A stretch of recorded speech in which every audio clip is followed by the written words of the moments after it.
Evening, everybody, and welcome to this evening's Aspiring People Ops Leaders event.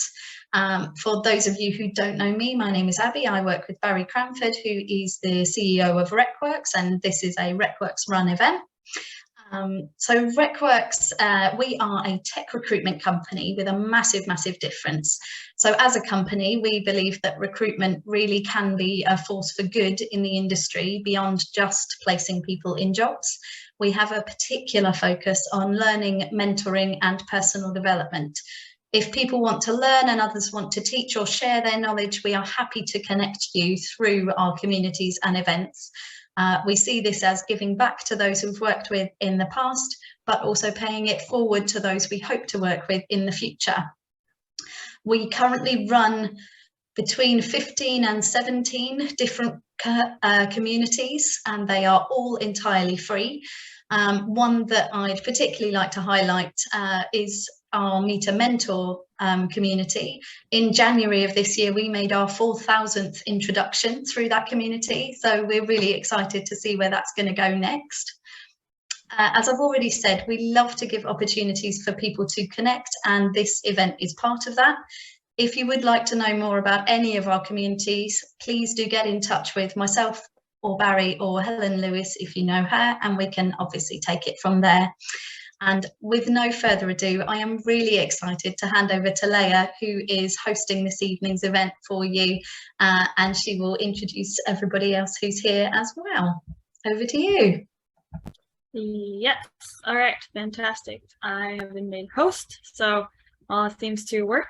Thanks so much, Abby. Cool, so for everyone who's joining in or just joined, please make sure to use the chat function if you have any questions you want to help like other panelists to answer, and please feel free to let us know where you're coming from and what your role is so that we get to know you a little bit more. While the session is ongoing, please keep yourselves on mute, and if you do have a question, feel free to unmute yourself or just put it in the chat. So I will start a little share. So my name is Leah, and I am the founder and CEO at Journey, which is a personal career coach for every employee that lives on Slack, powered by some AI and human curation. Our mission is to help employees navigate their careers with clarity, confidence, and practical tips to grow in a way that feels right for them. Because when individuals thrive, so do organizations. You know, we spend 90,000 hours at work, which is about a third of our lives. We work to feel productive, fulfilled, to grow. But most people are not happy with their jobs and not really fulfilled at work. And the cost of employee disengagement, as you might know, is at a whopping £340 billion a year in the UK alone. So I probably don't have to tell you this, but the majority of employees are not satisfied with their managers, and the current learning options to support them in professional development, not very actionable, don't fit into the flow of work, and have extremely poor application rates. So coaching is one of the most effective ways to grow professionally, but professional coaching is extremely expensive, reserved for the privileged few at the top, and limited by human capital. Just a second. Something went wrong. My screen share.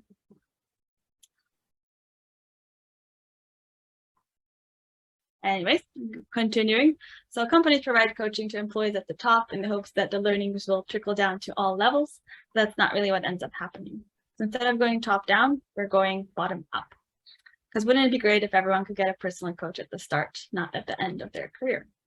So with Journey, now you can. Journey is our personal career coach that lives on Slack and works where they work. We offer personalized coaching and training to help them self-reflect on their career, learn new skills, and give actionable support to achieve their goals. Users love Journey because it helps them self-reflect on their careers and have better conversations with their managers. They come to us from companies big and small, and the best thing is that they're referring their peers, coworkers, and even managers. We've created a superior coaching and training experience that's engaging, effective, and personalized for a fraction of the price, with a lasting difference you can see and feel throughout the organization in terms of relationships, increased productivity, motivation, and resilience. So we have a few spots open on our pilot program, and we're looking to partner with forward-thinking companies who really care about empowering their employees at all levels. We have a special discount for the attendees of today's event that I'll share in the chat. So if you're interested in joining our pilots, you can send an email to leah@journey.space with the subject line APOL, and we'll get the ball rolling. So with that, we can go back to the main topic at hand. So today, we'll be talking about the key things that you need to get right in a people ops department. We know that people are the most important part of any business, which in turn means that people ops is rapidly becoming one of the most important functions within businesses. And a people ops function typically focuses on a wide variety of areas, including employee training, development, engagement, and retention. So it's easy to see when people ops is not done correctly. But what does a company look like when people ops is done correctly? That is the key question we'll be discussing with our experts today. But before we dive into that, I want to give the panelists a chance to introduce themselves in their own words. So I'll stop sharing and we'll go alphabetically. So we're going to start off with, first up, we have Lindsay Gordon, career coach for analytically minded people. Lindsay, can you tell us a little bit about yourself? Hi, all. So as Leah mentioned, I am a career coach, and I am somebody who does not have experience in HR people ops. But what I have been able to see over the last 6 years working with clients is what makes a difference when people feel engaged and fulfilled in their role. So I hope that today I can provide some of the insights of what it looks like on the employee side to help companies be really effective in supporting their people. Thank you for that. So next up is Kel Hartman, Chief People Officer and Executive Coach. Kel, can you tell us more about yourself? Hi, everyone. Yeah, hi, everyone. Nice to meet you all today. I'm Kel. I am Australian, but well, I sort of live in London part of my time, and at the moment I'm actually in Albania. But I've done quite a few roles in senior HR roles, as in chief people officers, scaling companies. But a lot of my work is also a lot of coaching, a lot of looking at engagement, culture, well-being. So that is my passion. And similar to Lindsay, like, you know, I work with a lot of people outside my organization who I mentor and coach because they also are looking ways to thrive at work, be more engaged, and how they feel included in an organization and feel like they're growing at the same time. So I think a lot of people leave, and I've read a lot of stats and articles, but even from my experience, a lot of people leave companies because there's not enough career growth, or they don't feel like they have purpose, or feel like some way that they're not participating. It's really about money, if I'm really honest with you. So happy to share any of my insights or thoughts. So please feel questions my way or our way, and so we can help for you to get the best out of today. Thank you, Kel. And next up, we have Simon Mennel, Consultant Chief People Officer. Hello, everybody. So I guess I've worked all over the world for big global companies and had senior positions, chief HR or senior vice president. So I've lived in Asia, I've lived in the Middle East a lot, I've lived across Europe. My career is a real smorgasbord, as I would call it, because I started in FMCG with Nestle. Then I spent a number of years, more than I'll mention on here, in media, financial media with Dow Jones. And then I've also been in aviation. So I worked with Qatar Airways for some time, and I've worked in financial services with AIG. So I spent a lot of time with American companies.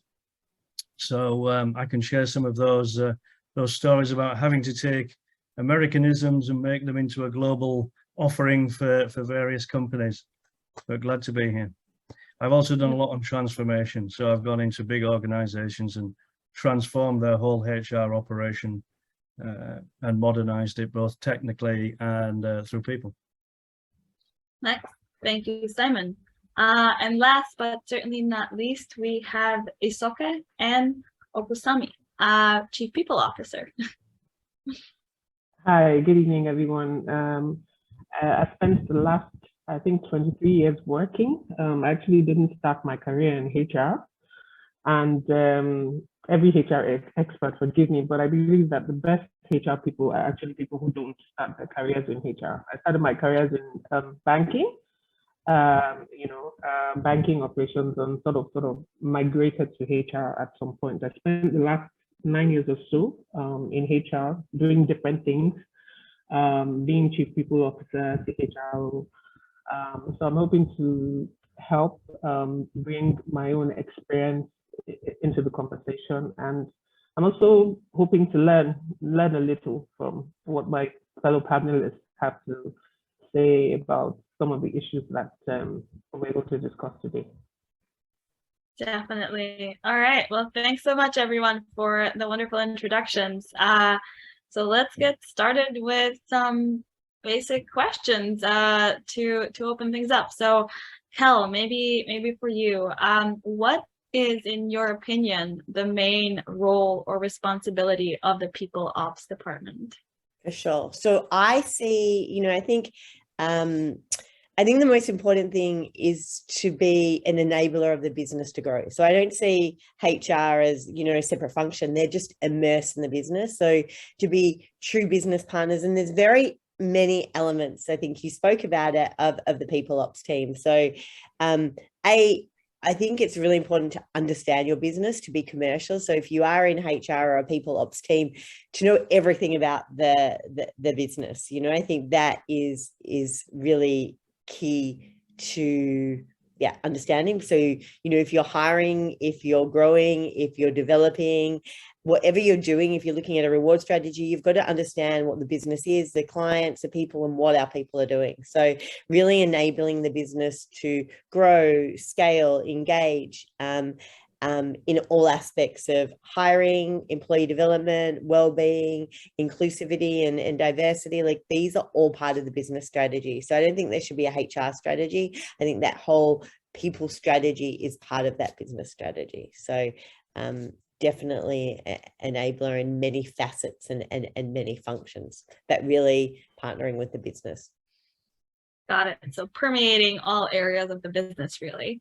Simon, do you have anything else to add to what are the main roles or responsibilities? I think it was an excellent summary. I think the critical thing and the key thing is to understand your business, right?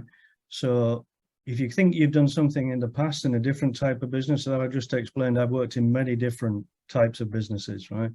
And they're not all the same, right? So without understanding that business plan and that strategy, you can't really formulate a HR strategy, right? So you've got to earn your seat at the table, right? And the only way to do that really is to understand the business and what it needs to do.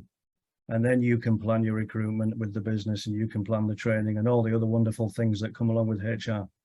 But first and foremost, it is to understand the business and make sure the business is communicating effectively with its workforce, certainly on the people issues. Got it. Thank you. And it's okay. What in your mind does a good or well-run People Ops department look like? And can you give some examples of good and bad? Okay, so a good People Ops department, like my colleagues have said, will engage with the business. I think that the impulse with new managers, especially HR managers, is to come in from day one and start to sort of try and make an impact, to understand the business, to understand each part of the business, how it sort of all fits in to to the whole big picture and to the whole strategy of the business generally, going, whatever it is that the focus for the business, for the strategic focus for the business for the year is. I think a good People Ops department will have data analysis in it. There'll be someone who's going to do data analysis, somebody who's going to handle culture and employee recognition, somebody who's going to help with continuous engagement, somebody who's going to handle or take care of employee development. So a little bit of L&D in it.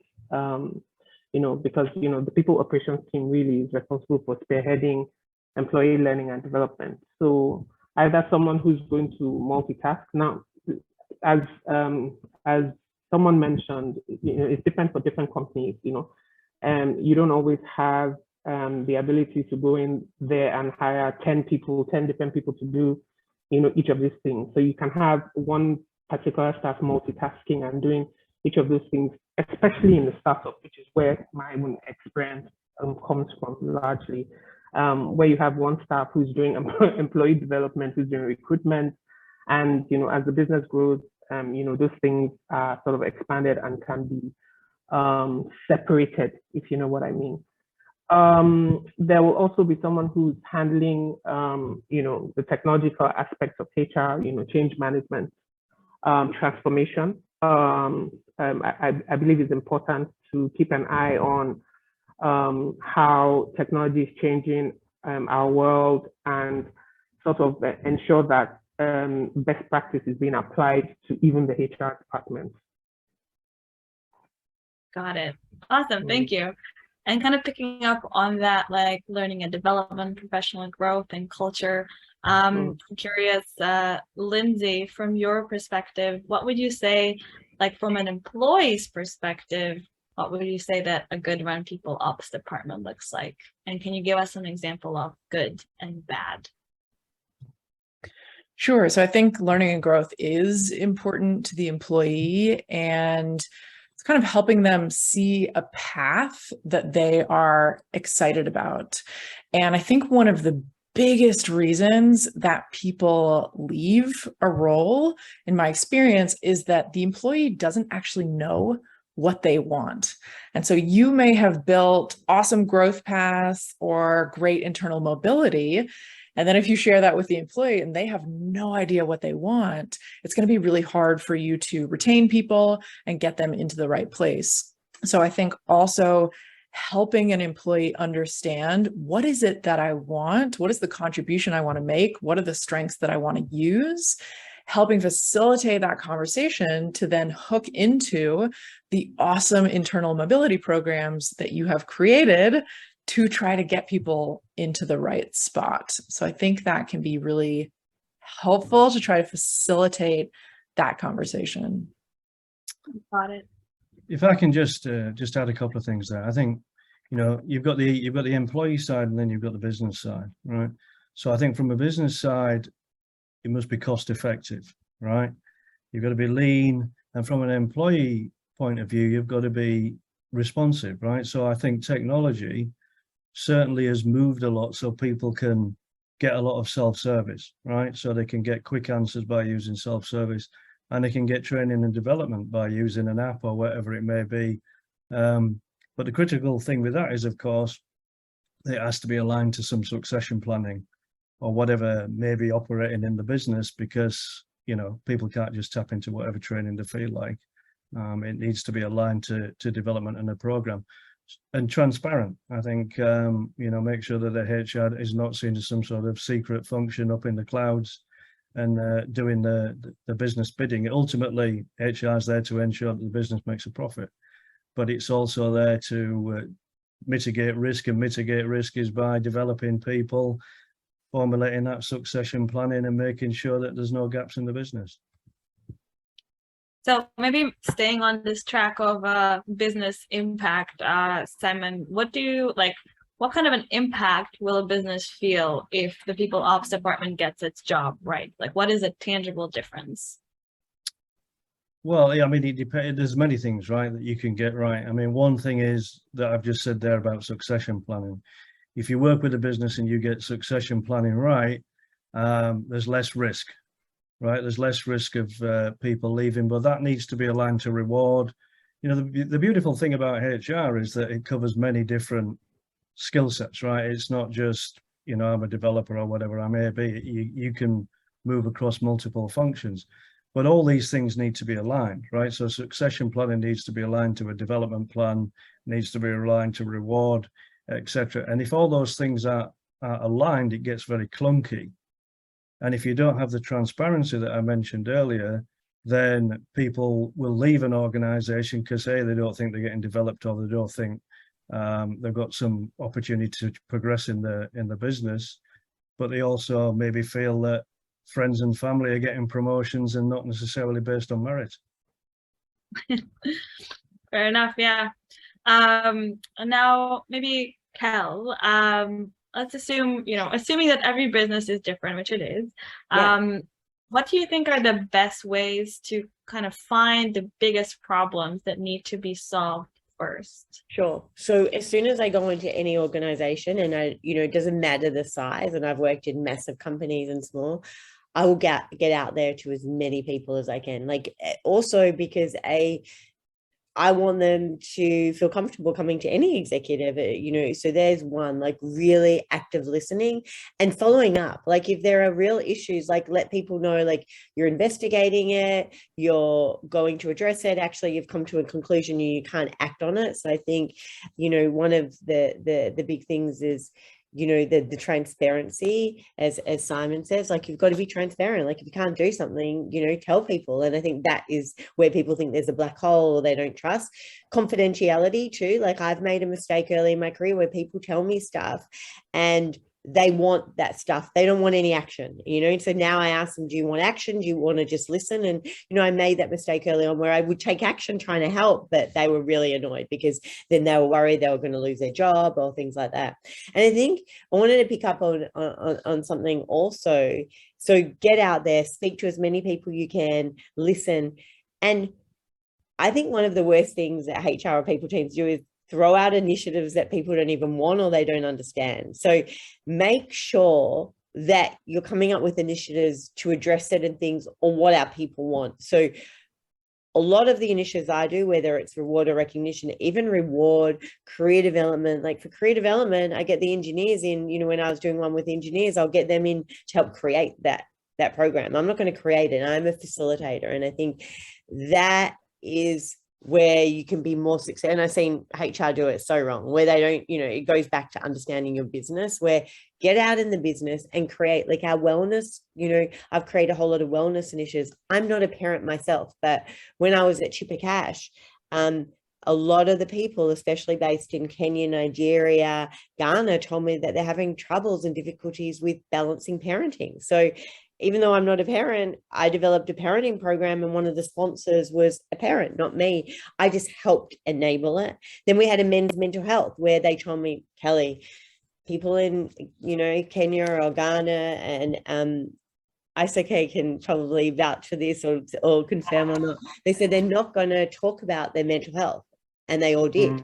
And they actually created a program, and 80% from African countries. And we don't mix African with European. Every person in Africa comes from a different country with different cultures and things like that. But how do you create spaces? Same with recognition program. I wasn't going to develop it. I wasn't going to develop a reward program that people didn't want. I want them to tell me what benefits they want. So I think really important lesson from HR: listen, talk, take action, be transparent, and create like little tiger teams, to run, for our reward and recognition program. The committee was based from every single person from every company, every level, and every department. So everyone had buy-in and there were champions. And I think I've been doing, like, I'm turning 50 this year. So I've been in, like, HR for a long time in very different, and I've also been in the business and things like that. I never used to want to be in HR for everyone because I used to think they didn't care for people and they just focus on process and policies and they wanted power. That is not how I will ever want to be, a HR function run. So I think empathy, transparency, communication, listening, and then take action, and use people in the business to drive the initiatives. And that is the way that I would start at any company, and getting to know them and creating a relationship and creating a psychologically safe space for people to speak, be heard, and then coaching them to be bold and have conversations. It's not for me to have the conversations, for them, for their managers and things like that. If someone comes from a problem, I want to coach them and enable them to have those conversations. So we're enablers of people and the business. Hope that Very makes sense. cool. I love that answer. It's like active listening and then empower others to kind of like co-create with you what they actually want. So super cool. And it's okay. Here's a fun hypothetical for you, maybe. If you only had like 1 day a week in a new business, what would you do in the first few months? Okay, like they've mentioned before, active listening. I think it's very, very important to listen. I think it's also very important to project yourself as someone who can be trusted, who can, because as a HR person or as somebody in the HR department, confidentiality is key. Knowing when to speak, knowing when to keep quiet, knowing when to listen. Even though I always have a problem with when people tell me, oh, I'm just telling you this, I don't want you to do anything about it. So, in my mind, I'm like, so why are you telling me? Because I want to do something about it, but, obviously the person has to be ready. And sometimes the person is testing that they can trust you. So just having that aura of being someone who's trustworthy, someone who is a woman or man of her word, someone who keeps her word, will enable you to be able to listen and will enable you to be able to hear, because you can only listen when people speak. So nobody will speak to you if they think you're going to take the information and use it against them. So if people are having challenges, mental health challenges, for instance, maybe the pressure of, when we first migrated from working from in the office to working from home, WFH, it was pretty tough for some people.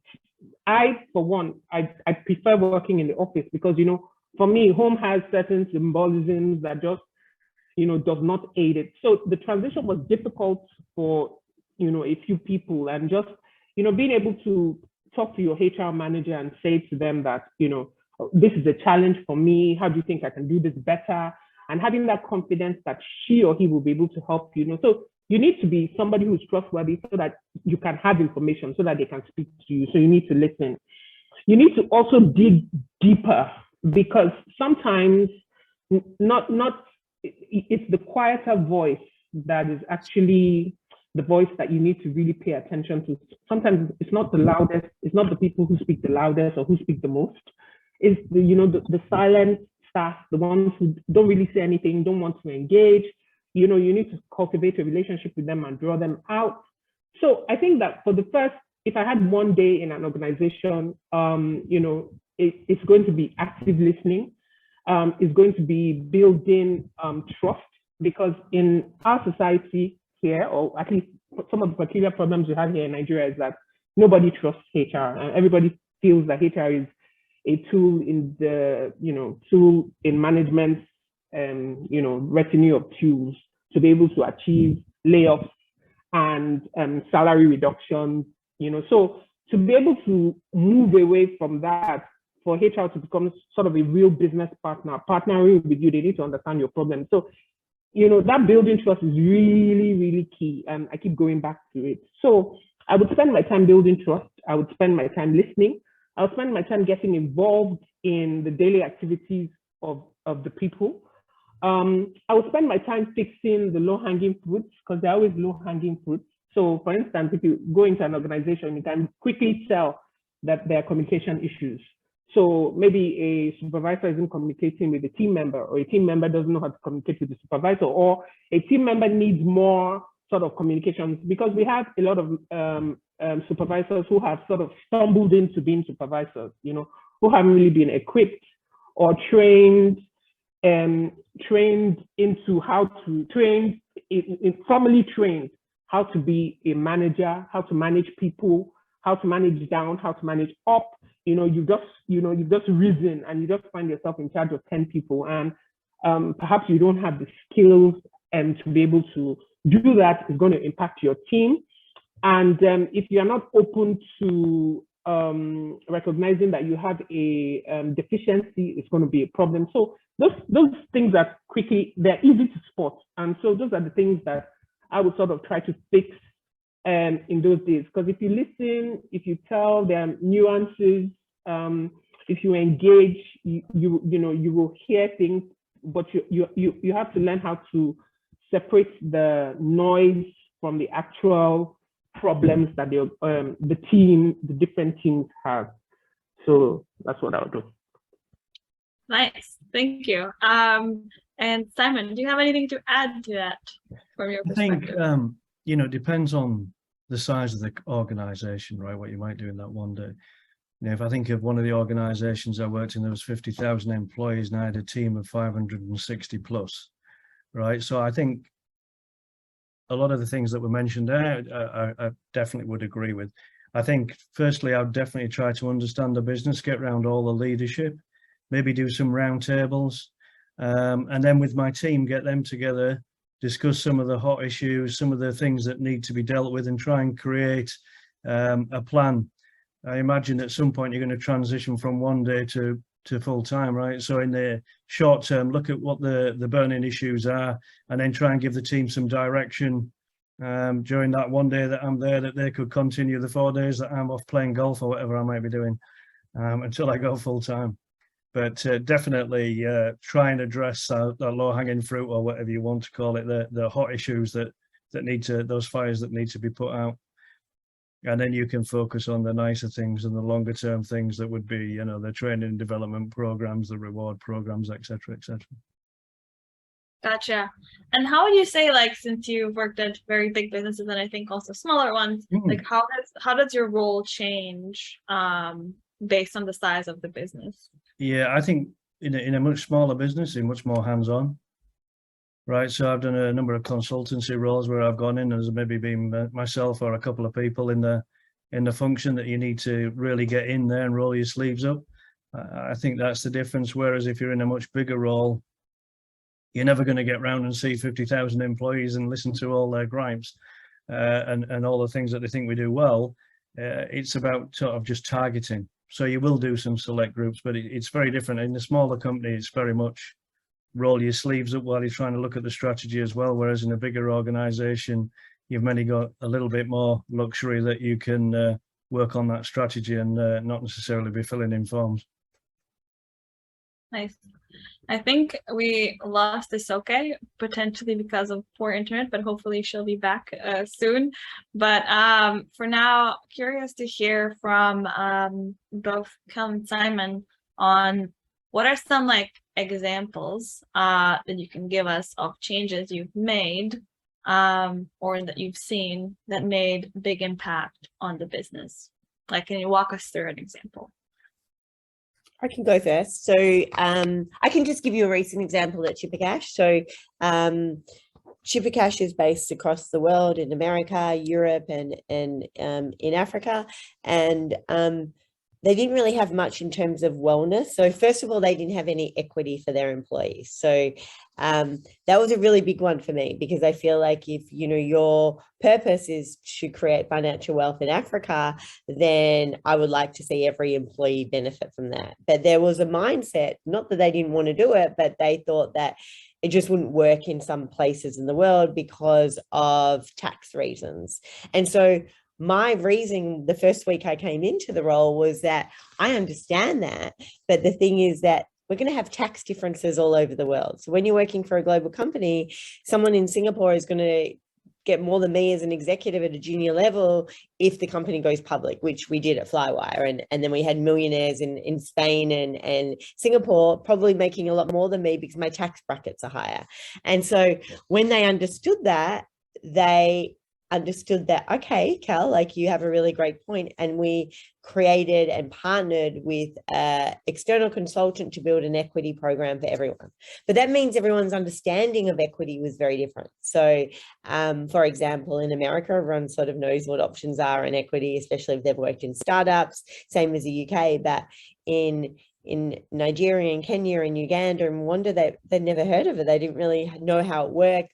You know, they laughed and said, Kelly, I feel like this presentation is in Greek, like we don't understand. So that means actually we had to make it even, like we had 101 training and then we had 100 training with small groups. So a massive change, a massive culture change, but in that is a behavior change. So whenever you're putting in a new process or policy, it's really important to take people through the journey and keep explaining and understanding what their, questions, concerns, how this impacts them. And then we got tax consultants in every single one of the countries to create training. So that was a big change. And the other one was wellness. So they had no wellness initiatives. So they had no EAP service.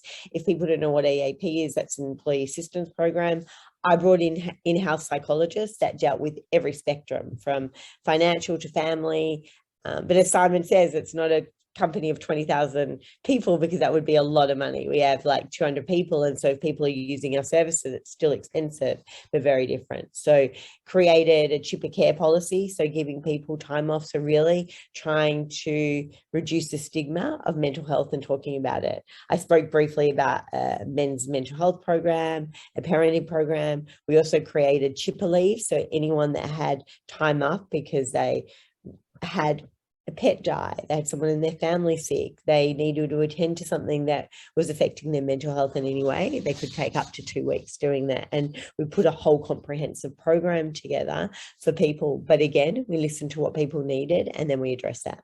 Like there was no even stipend for a home setup. So I think ISOK, said before, like about the internet and things like that in many of the African countries, the internet is not great. There's not a great stability. So how can we give money to our employees to make sure that the home setup is comfortable enough to do their work?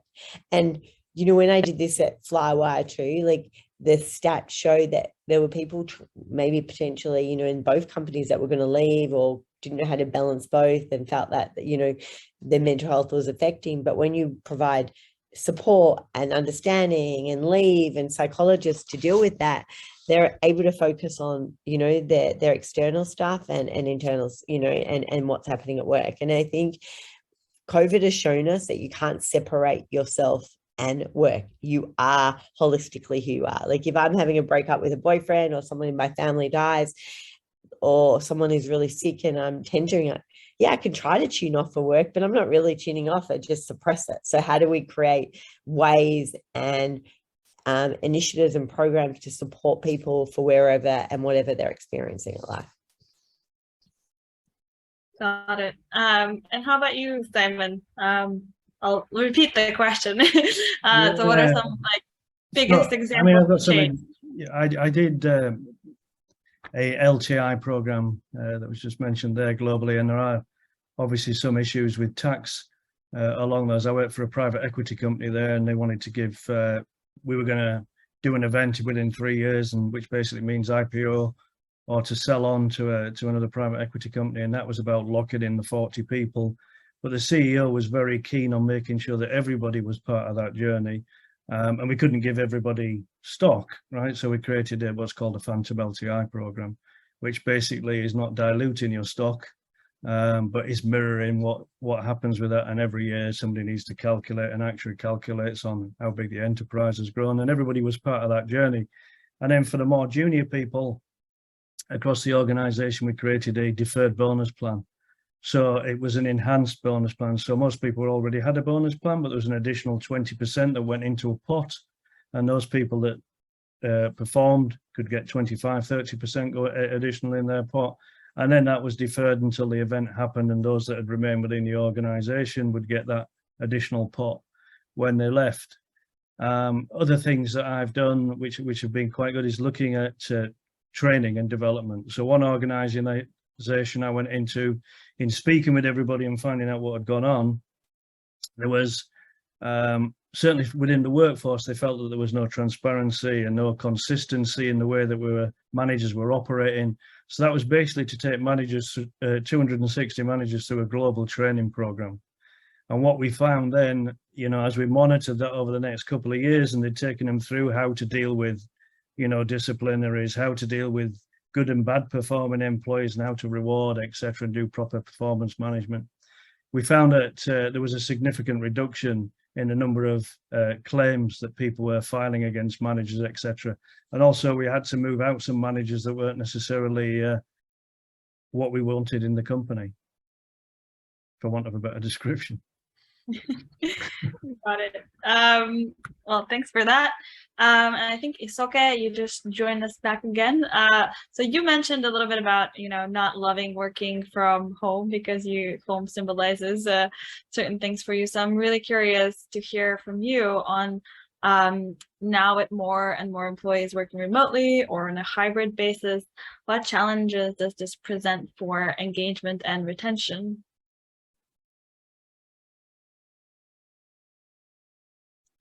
Maybe Isoka's not here, so I will pose the same question to Cal. I'm here. I'm Oh, actually you're here. All right, good. Yeah. Okay, so I'm sorry, the internet is wonky. So yes, you're right. Working from home was a bit of a challenge for me. Until I had to, set up my home office, and set down some ground rules. Because obviously I have a family, and for me, working from home, some of the challenges that we face working from home is communication. As I mentioned, with the hybrid workforce or the remote workforce, we have some infrastructural challenges with people, for instance, who live in Africa. And I won't speak about Africa as a whole, I'll speak about Nigeria in particular and West Africa. But generally Africa as a whole, but I want to zone it down to West Africa. We have connectivity challenges. We have electricity challenges. So what I've had to do in a previous place that I've worked is my electricity challenges. I mean, we have no electricity. Some people have sporadic electricity. Some people have no electricity for 3 days. So what do you do when you have like an entry-level staff who is just starting out, who doesn't have sort of like the infrastructure in place? For most people have like multiple sources of electricity. So for instance, I have a generator. I also have an inverter. Some people have a generator, inverter, and solar. But you have an entry-level staff who is just starting out. He doesn't have the finances to purchase a generator. Neither does he have, solar, etc., etc. So what we tried to do was we tried to find, partners who provide power. So, we had, I had to find a partner to provide some of my staff, like rechargeable units where they could plug in their laptops into to just generate electricity. So in order to be able to communicate with my staff, they need to be online, so they need to be connected. So if I don't understand the infrastructural challenges around them being connected and being online, it's going to make communication suffer. So that's one of the things. So communication, then of course there's the connection. It's great when all of us were in the office and all of us had to sort of learn to start working from home. But in the 1 or in the 2 years since COVID hit, people have actually, we've had to downsize, we've had to resize, we've had to upsize. So it's difficult when new people join an organization and there's no one office, so they can't.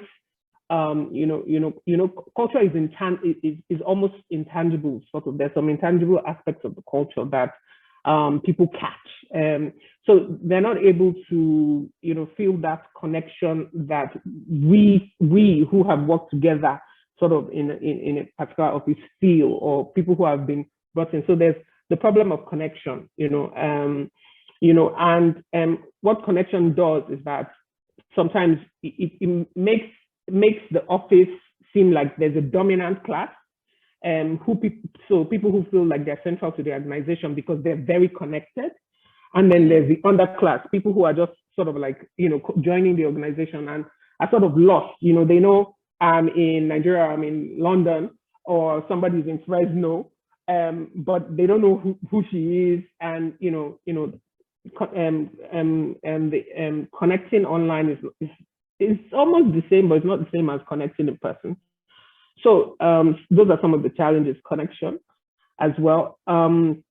Creativity. So if you have an organization where there are a lot of creatives, I know some creatives like to work on their own, but sometimes I'm not sure that working on your own for a prolonged period of time enhances creativity, because social interactions, spontaneous conversations, seeing random things in the office, and hearing random jokes, sometimes spark creativity. So I think that creativity also suffers, or is something that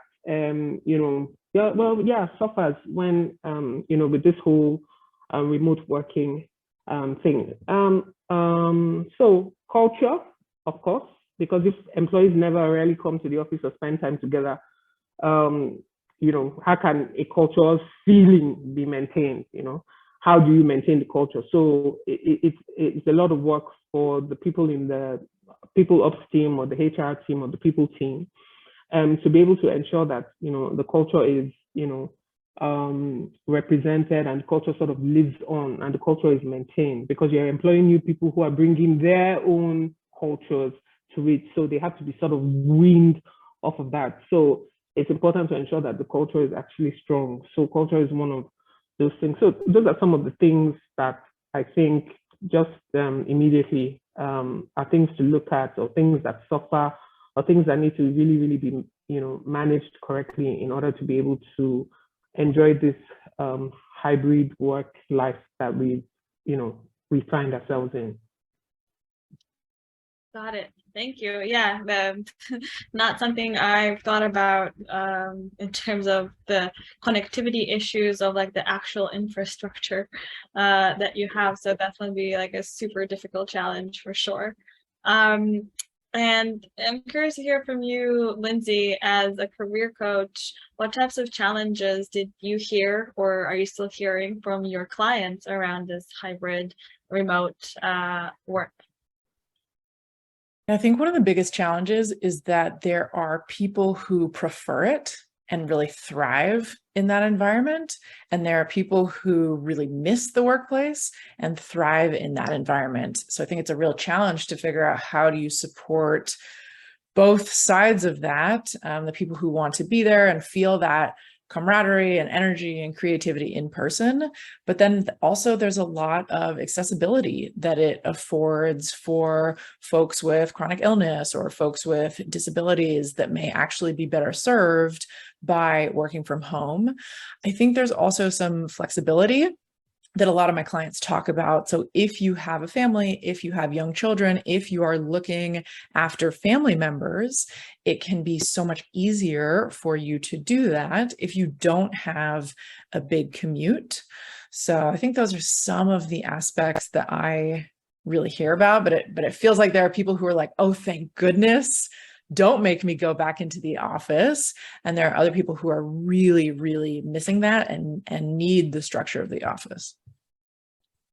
Yeah, so it seems like it can have, either way can have a huge impact on employee engagement, really. So I'm curious to hear maybe more from you, Lindsay, on just like what makes people disengage from their work or their companies. Are there any patterns that you've come across? Yeah, it's so fascinating to me because I work mostly with senior leaders who've been in a company for a long time, and they're asking this question: is it time for me to quit? Have I stayed here too long? Is there nothing left here? And of the people who come to me, almost everyone is convinced that they need to quit. And more than 50% of people who work with me do not quit.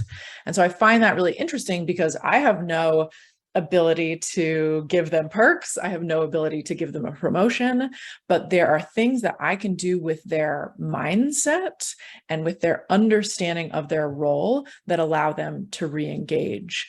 So some of the themes that I see, kind of what I talked about earlier, is if people don't know what they want, then quitting looks like the only option that they have. So the more that you can do to help your employees understand, what do I actually value? What are the strengths that I want to be using? What is the environment that allows me to thrive? Oftentimes, if they get clarity on that, they can say, oh, wait a minute, this role is actually a really good fit for these particular reasons.